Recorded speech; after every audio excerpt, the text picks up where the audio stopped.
So இப்போது சந்தீப் பங்கா ரெட்டியோட கேஸில் ஆன்லைனில் வந்துட்டு நிறைய இந்த ஃபெமினிஸ்ட்டும் இவரோட ஃபேன்ஸும் சண்டை போட்டுட்ருக்காங்க. இதில் இன்னொன்று வந்துட்டு முக்கியமாக இந்த பே கேப் வந்து பற்றி நிறைய பேர் பேசுகிறாங்க. லைக் வந்து இவரோட சம்பளம், பிரபாஸோட சம்பளம் வந்து 200 கோடி சம்திங் அப்படின்னு சொல்கிறாங்க. அதே மாதிரி வந்துட்டு இந்த இப்போ ஹீரோயினாக போட்டிருக்க திருப்தி சம்திங், அந்த அனிமல் படத்தில் வந்து செகண்ட் ஹீரோயினாக வருவாங்களா அவங்களோட சம்பளம் வந்து வெறும் 4 கோடி தான் அப்படின்னு சொல்கிறாங்க.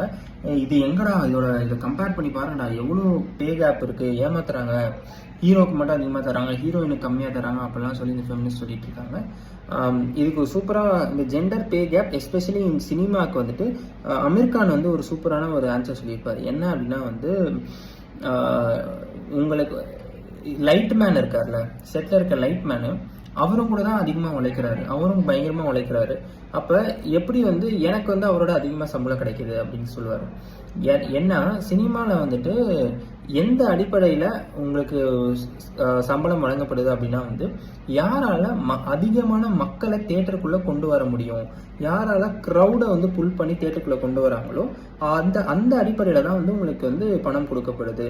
இப்போ வந்து ஹீரோயின் வந்து என்னோட அதிகமான, ஃபார் எக்ஸாம்பிள் இங்கே இப்போ தமிழில் வந்து ஒரு பெரிய ஹீரோயின் நயன்தாரா மாதிரி ஒரு ஹீரோயின் வந்துட்டு ஒரு சின்ன நடிகர் என்னோட நடிக்கும் போது ஆப்வியஸ்லி அவங்களுக்கு தான் அதிகமான சம்பளம் வந்து வரும். ஸோ இதை பற்றி நீங்கள் என்ன நினைக்கிறீங்க அப்படின்னு சொல்லி கமெண்ட்டில் சொல்லுங்கள். தேங்க்யூ.